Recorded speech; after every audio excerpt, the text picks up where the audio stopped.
This is a good list that I've put together, inspired by a couple of others and my own contribution, and I'd like to share this list with you. First, learning the power of purpose. A person who has purpose in their life, they have something to go for, some meaning. One writer described it, for some people it becomes a magnificent obsession. And for you and I, maybe it doesn't need to be that dramatic as a magnificent obsession. But it has to be something that does something to us, something that pulls us, especially into the future.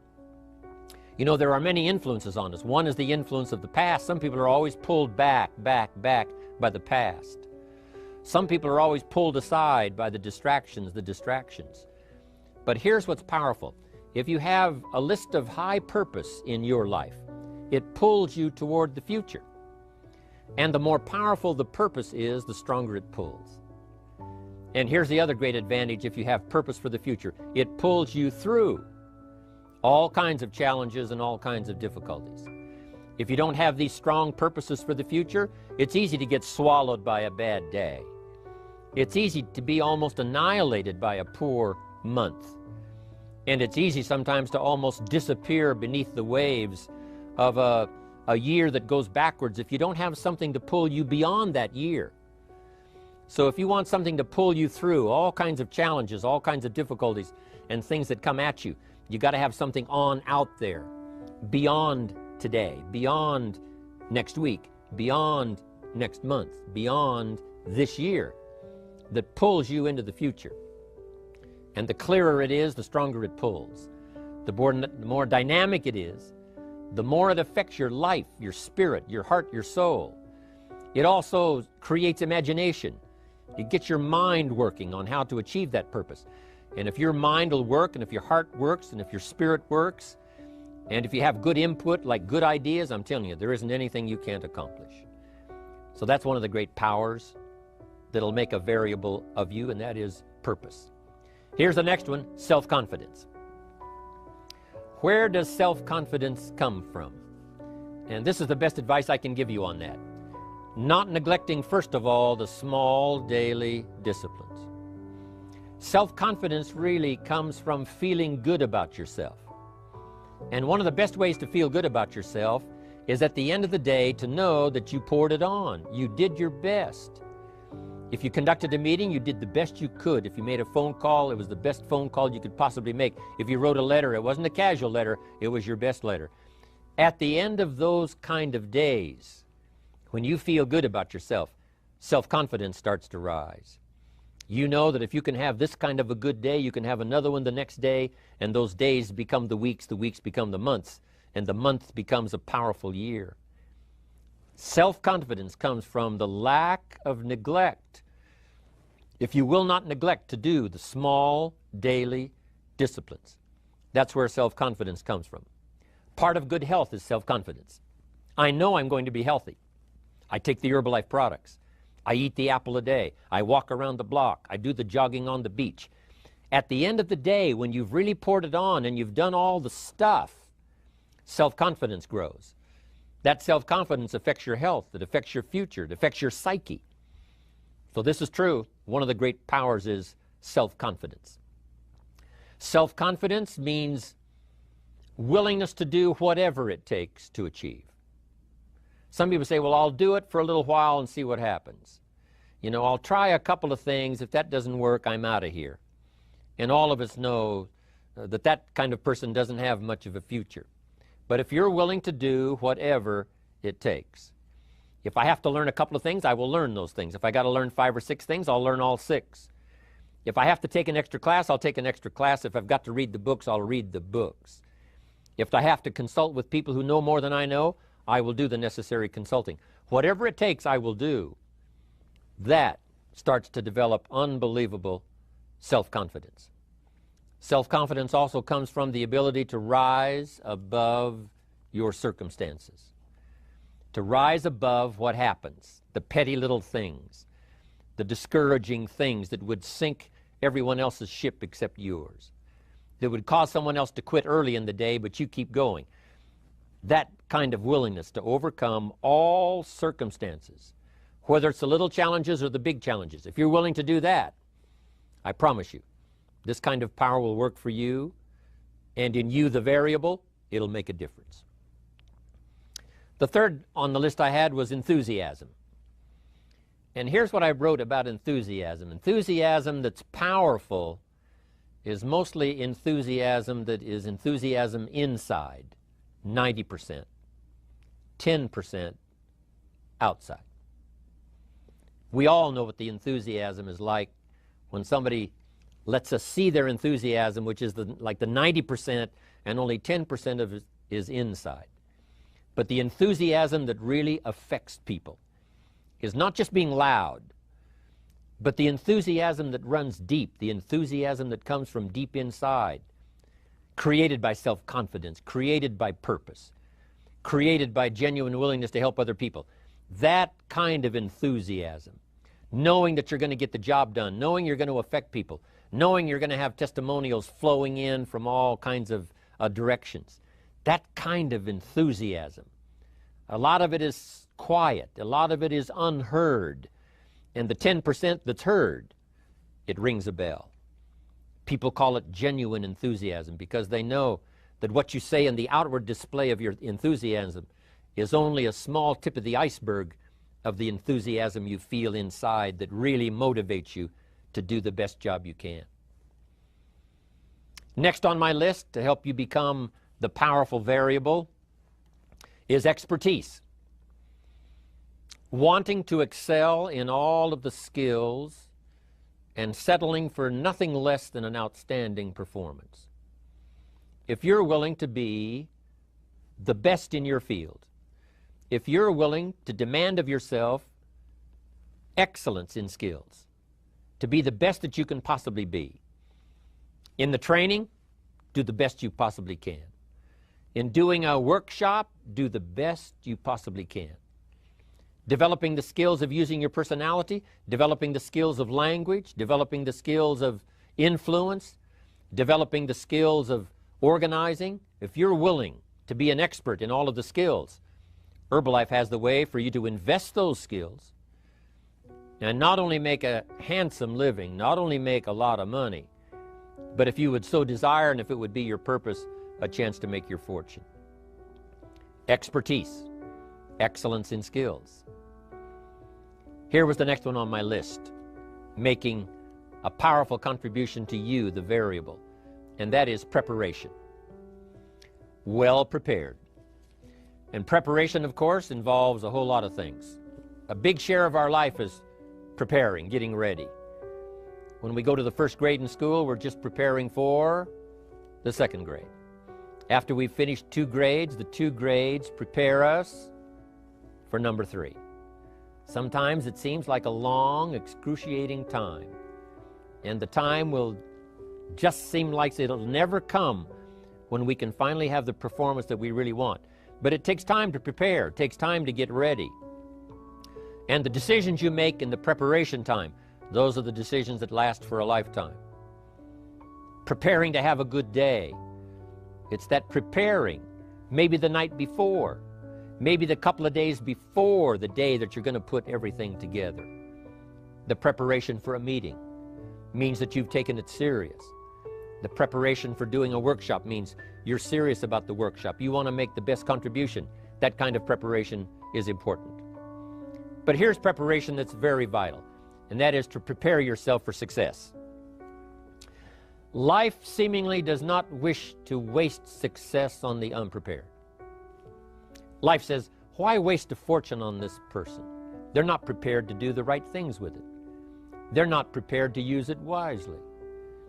If a fortune was bestowed upon this unprepared person, it would probably be wasted.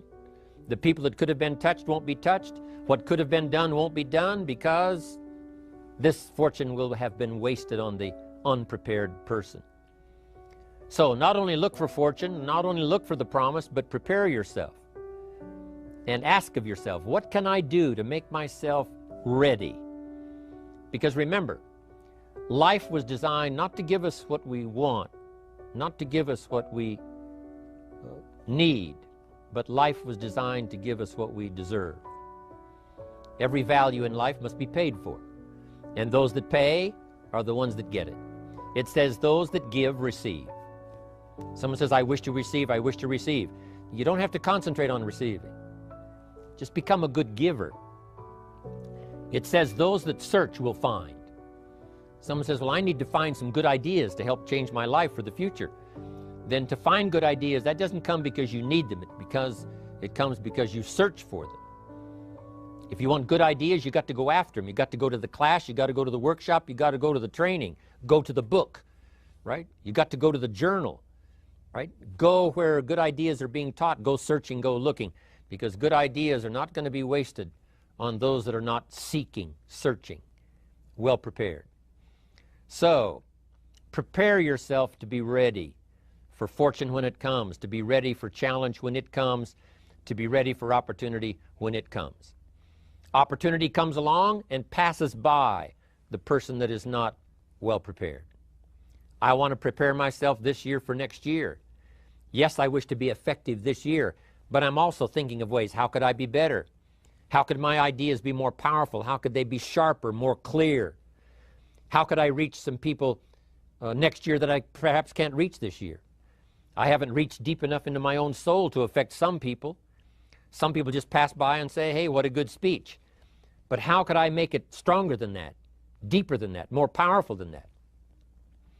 I cannot be as powerful as I could be next year.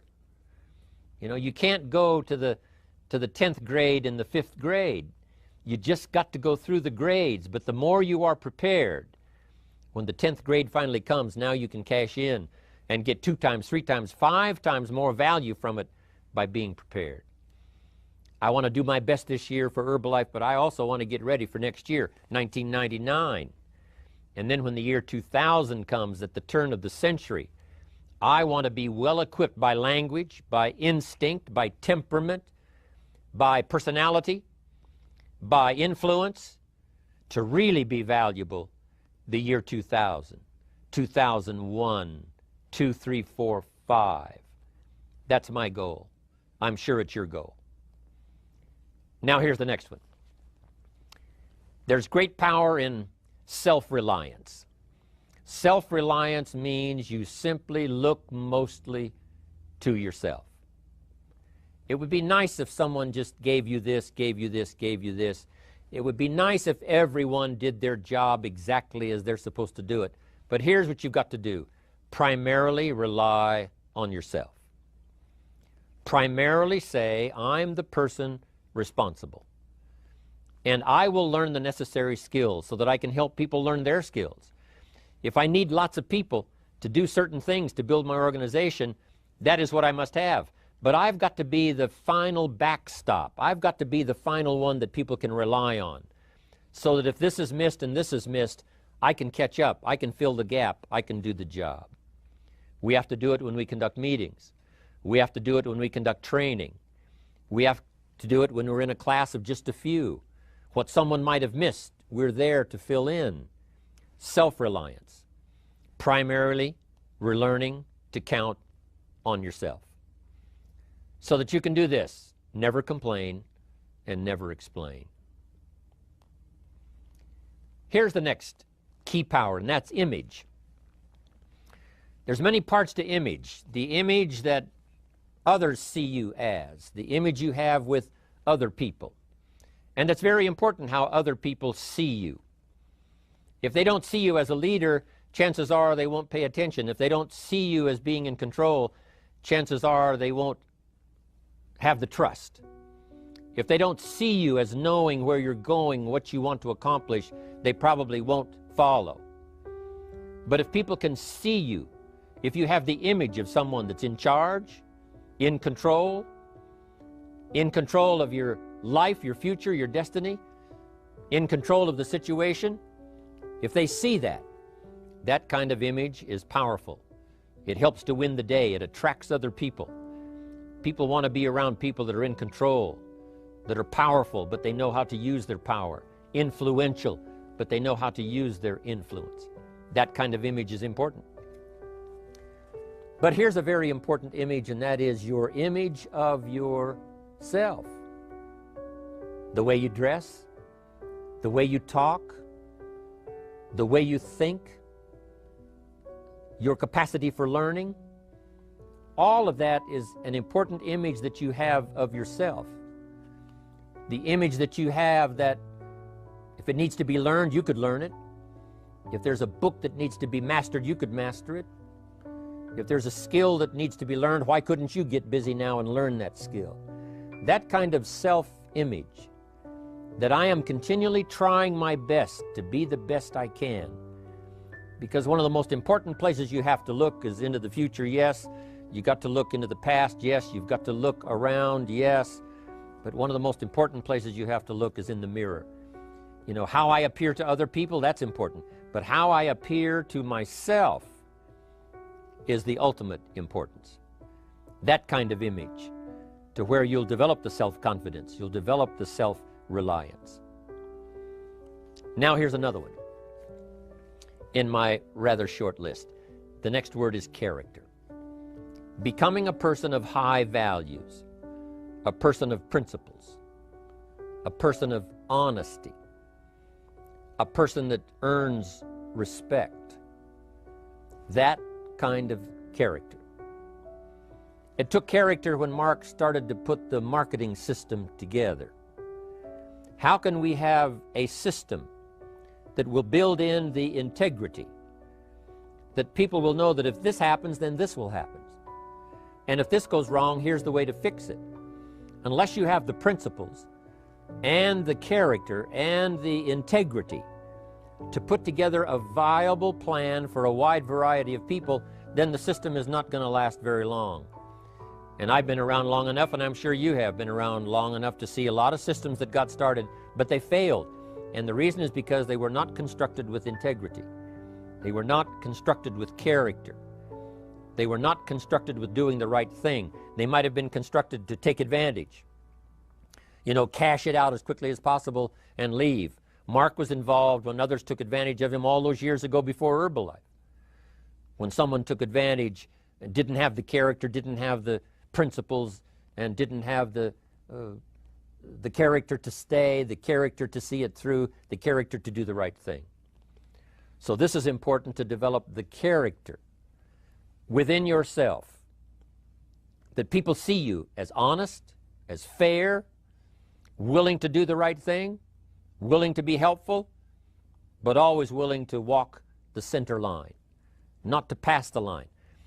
When we come to an opportunity like Herbalife, especially multi-level network marketing, it is so dynamic, it is so powerful, and it is so possible in fortune making that sometimes people want to speed up the process by cutting the corners, by neglecting to do the right things, you know, to cheat a little here, you know, cross the line just a little bit, because then, you know, it'll grow faster and you can cash in quicker.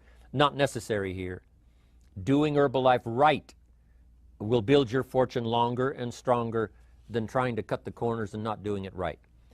If we'll have the integrity that Mark had when he started it, and keep perpetuating that we will do the right thing by the marketing system, the right thing by a distributor who has a customer and they take care of that customer belongs to that distributor. That kind of integrity in the marketing system, the kind of integrity we have among each other, the kind of character we have to rely on each other, because here's what we cannot do. We cannot do this by ourselves. Mark's got to count on me. I've got to count on Mark. We've got to count on the president's team. The president's team has to count on the chairman's club for advice and counsel. We have to count on the millionaire team, the tabulator team, the world team. We've got to count on the distributor. We've got to count on the distributor giving the right message to the potential customer. We've got to count on the distributor giving wise counsel to the new recruit, teaching them the right way, the Herbalife way, the principled way, the character way. Vitally important. Building and developing your own character. Now here's another one. It's called self-discipline. Self-discipline, all of us have a challenge with that. Because sometimes it's easy, and especially if you're working hard, doing the best you can, it's easy sometimes to let up and let it go. But remember, So many people, especially now that we're as big as we are around the world, are counting on what we do. At home office, they have to be careful. They have to be disciplined. It's easy for the person who ships the product from Herbalife says, oh, well, I'll wait until tomorrow to ship it. And then they go home and sleep like a baby. But the distributor who's waiting for that product doesn't sleep that night, or doesn't sleep when the product doesn't show on time. But if everybody will have the discipline to say, I will do the best job I can. I will make mistakes, of course, because we're all human, but I'll try to remedy those mistakes and do the best job I can. That kind of self-discipline that understands how important your part is in all of the functions that work. Coming to work on the set here, HBN, there's so many people that play a part. And each one of the parts that are played is necessary to put on the broadcast, make it viable, make it real, make it powerful. Any couple of them missing, and it would be a disaster. But all of it put together, and it works like a charm. Each person developing the self-discipline to do their part, do their job. Here's one more, and that is the power of extraordinary performance and demanding of yourself excellent results. This is so important. If you want to live extraordinary, you must do extraordinary. If you want an extraordinary income, you must do extraordinary things. If you want an extraordinary fortune, you must go with the demands of what it takes to have that fortune. Mark has made such a fortune, it's almost beyond comprehension what the numbers really are. But guess what he has the satisfaction of knowing? He earned it all. If he'd have been lax in the performance, Herbalife would not be here these 18 years later. Herbalife would have been a footnote in multi-level history.